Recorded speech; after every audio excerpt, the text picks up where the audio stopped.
is Ruckdog's Report with your Bubblehead Gamer, Andy. Greetings, and welcome to Ruckdog's Report, the fourth installment of the independent version of my podcasting ramblings of yours truly, Andy Ruckdog Rucker, dealing mostly with my naval wargaming adventures. So this is the first show of the new year. Trying a little bit of a video experiment here. This is something I've been interested in trying to do for a while, which is produce a companion video to accompany the podcast. This will result in a YouTube video that will be posted up on the MBS YouTube channel, alongside the podcast audio, which will be put out on the MBS podcast as usual, for what we've seen with the MBS show and the other 3 episodes. And it's a bit of an experiment. We'll see how it goes. If I like the results and it proves not to be too much of a hassle, we'll see about continuing it in the future. So today's drink of choice is a non-adult beverage, actually. This is some cherry juice. Due to some medications that I've started, I'm supposed to limit my alcohol intake. Something about stomach bleeding. It sounded kind of nasty. I figured I should probably not play around with that, so cheers. All right, so latest gaming. Well, I've been pretty busy, so not a lot of tabletop gaming, a little bit of video gaming. Been playing some more World of Warships. I've been participating in the ranked season, mostly been driving my USS Alabama, which is, of course, the Tier 8 premium U.S. battleship. I've got most of my experience in battleships, so that's still the most comfortable ship for me to drive in a competitive format. Tried the destroyers, didn't really do so well. Pretty quickly went back to battleships. I've been having a little bit more luck there, about up to level 10.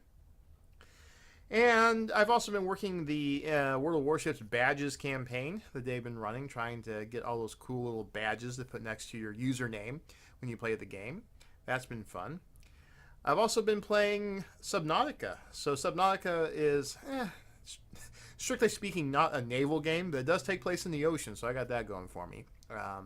It did hit its full release. It's been in early access for a few years. Finally hit the full release back this past week, actually. And I've been diving back into it, pun intended, to try and see all the new story elements that have been added and the other new features. And that's been a lot of fun. Been enjoying that. Now, on the tabletop gaming side, about the only thing of note that I've been up to lately is a couple weeks ago, I did participate in a very large Warhammer 40k game. We were playing 8,000 points aside, so a total of 16,000 points on the table. It was an 8-player game, 4 on each side, with 2,000 points per player. And it was almost like an apocalypse game, although we didn't use the full-blown apocalypse rules. So I had my Baneblade out on the table. There were other Lords of War cruising about, like Magnus as a Primarch and all that kind of good stuff. It was a good time. A good group of guys. Had a lot of fun. It was a long game. Started at noon. We ended a little bit after 6 p.m. So, yeah, we definitely had a full day of fun there.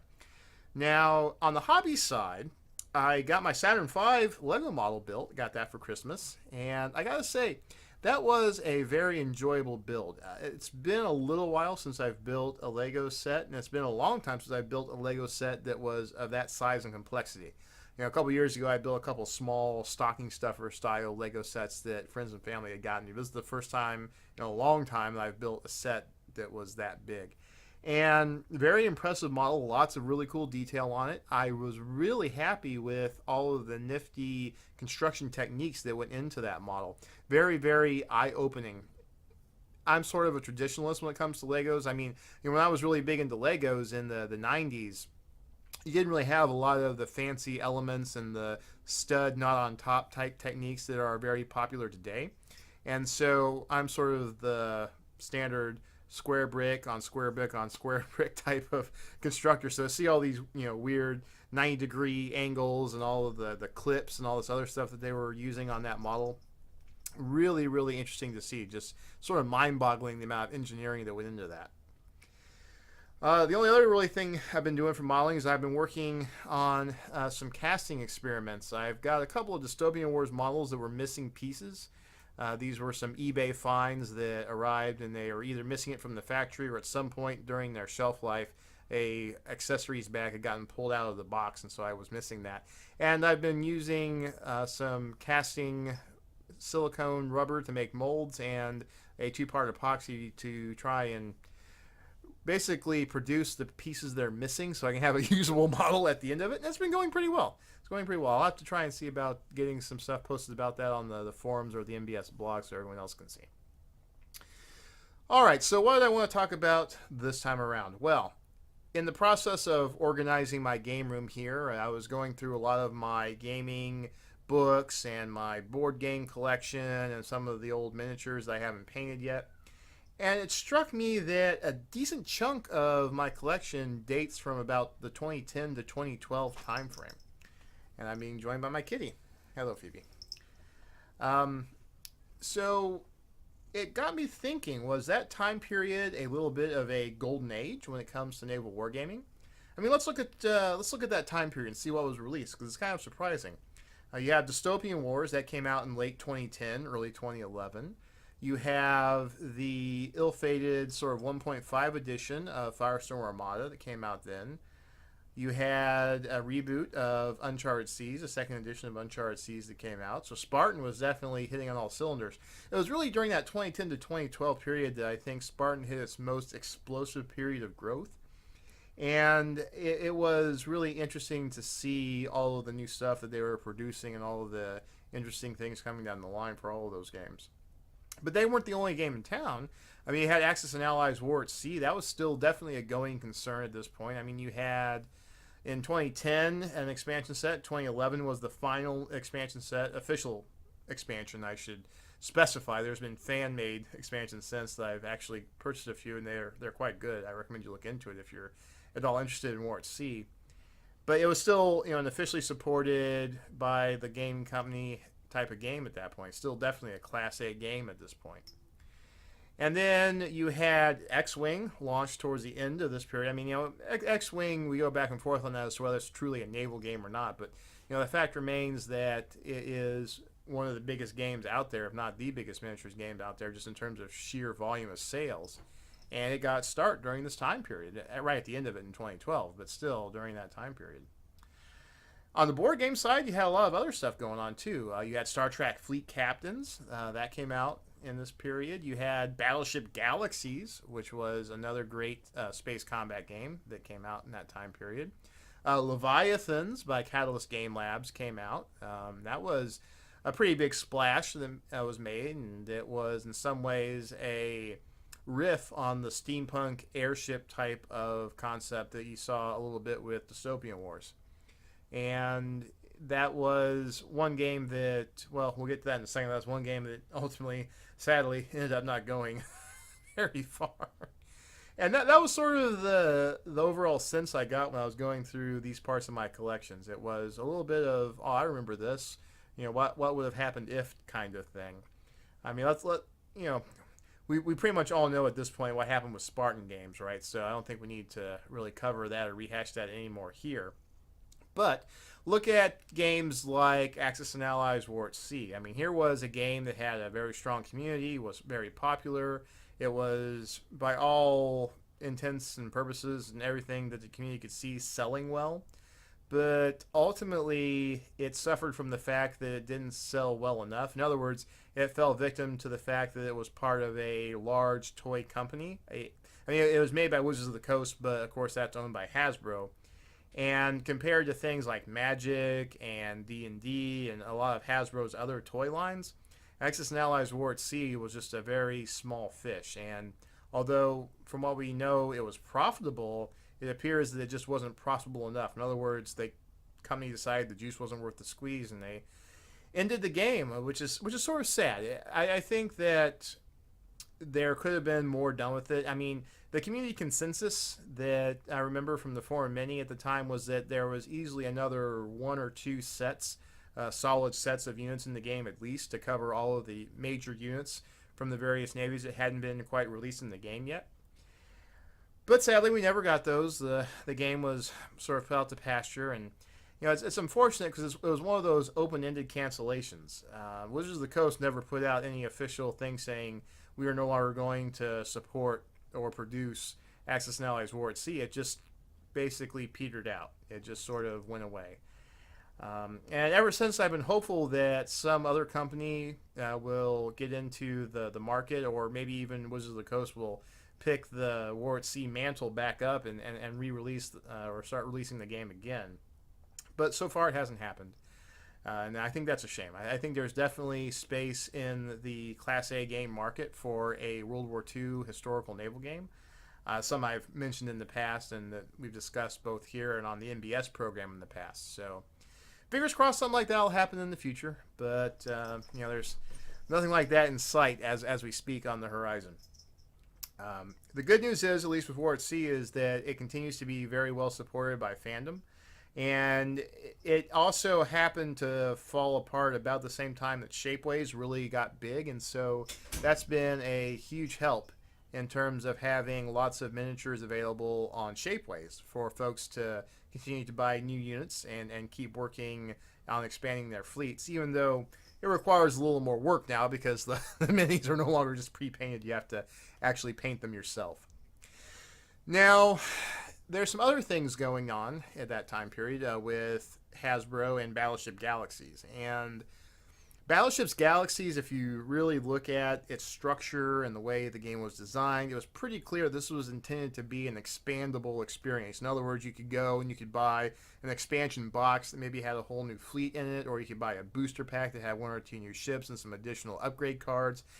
Very Fantasy Flight games like in that respect. It could have easily been like X-Wing or even Star Wars Armada down the road, where you buy an expansion and it's got the miniatures, of course, but it's also got all the other stuff that you would need to add that miniature to your game.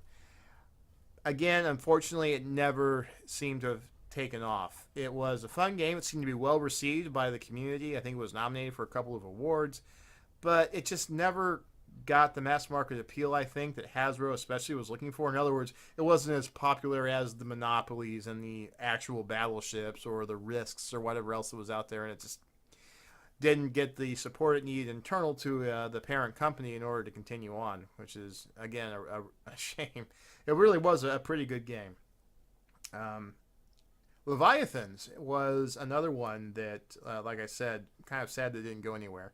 I mean, this was something that was in development for a couple of years. It was shown at shows like Gen Con. It was finally released in 2012. Everybody said, oh, this is great. It's awesome. They got the initial wave of products out the door. That is, Catalyst Game Labs got their initial wave of products out the door. And it just sort of dissipated after that. Catalyst Game Labs struggled, apparently, with the production for this game as far as trying to work with whoever they partnered with for manufacturing. And it wound up that it apparently was too much for them to handle, and they just stopped producing Leviathans. And it's a shame because if you look at the background booklets and everything else that came with the box set of the game, there was some amazingly detailed backstory that went into this. I mean, that was one thing that I think anybody could look at Leviathans and say, this is really excellent, was the amount of alternate history development that they did, the history of the technology, the way that technology influenced the world and changed it subtly from our own. Real top-notch job there. I mean, they had a whole thick booklet full of that kind of background material, and it was very interesting to read. Unfortunately, the promised additional factions like the Americans and the Germans and maybe even the Japanese, they just never materialized. So you're left with just a French versus British set. And from the few times I've actually gotten a chance to play it, it seemed like it wasn't all that balanced either with just those two factions, which is a shame. So Leviathans is still hanging out there. There's still a small but relatively dedicated community that's still working on fan rules and expansions. There's some Shapeways products available for it. So it hasn't completely left the building, but it seems like there's pretty thin hopes right now for getting an official expansion to Leviathans. So anyway, the overall thought that I had then was that time period, roughly 2010 to 2012, was a big couple of years for the naval gaming niche of the miniature wargaming hobby. But a lot of the things that got shown or started or released during that time period have ultimately fizzled a bit. X-Wing is still going strong, and Fleet Captains is still a fun game and available. The Spartan games are going to make a return, I have no doubt. but other games have just sort of completely fallen by the wayside, like Battleship Galaxies and Leviathans. And I think that's a shame. I think those products had a lot of really interesting ideas. They had some really great production values, I think, in terms of the components and everything else that were included in them. But ultimately, that seems to have not been enough to get them through the or over the hump of the balance sheet and to turn enough of a profit for their companies to make them worthwhile to keep on going. And I'm also open to the possibility that this could just be a little bit of confirmation bias on my part. The 2010 to 2012 time period corresponded with my first shore duty, and it was a time of a general broadening of horizons for my for my gaming hobby. That's why I was being introduced to a bunch of new games. I was playing a lot more than I had before because now, being on shore duty, I had more time to play. And so that time period also has a little bit of a nostalgic place in my sort of mental canon regarding my gaming hobby. And so therefore it's possible that, years since then have had just as big of a splash impact when it comes to naval gaming that I just don't tend to think of as much because I'm so wrapped around the axle with my own experiences during that time period. So I'll leave that as a possibility that I'm totally out to lunch on this whole idea that 2010 to 2012 was somehow a special period. For, setting aside my biases, I admit it's possible that it really wasn't that special of a time period at all, and it's just me and the way I'm remembering it that sets it apart. I don't think so. I really do think, though, that, even setting aside my biases and taking a step back, that time period, there was something interesting going on there. There was a moment in history, I think, where a number of really cool naval game and naval themed game stuff was happening. And I'm keeping my fingers crossed that we'll hit something like that in the future, in the next year or two. As War Cradle starts redoing the Spartan games, as maybe somebody out there like, I don't know, Gale Force 9 / Battlefront steps up and does something with a historical naval game. Who knows? At the very least, we still have the rule books and the box games and everything else from that time period to fall back on. And they're still just as good as they were 5-6 years ago. Well, that'll about do it for this edition of Ruckdog's Report. As always, if you liked what you heard here, come and mention it on the forums or give us a positive review on iTunes. And, of course, if you're watching this on YouTube, I would really appreciate a quick like and or a press of that subscribe button. So that'll do it for this episode. And until next time, Ruckdog out.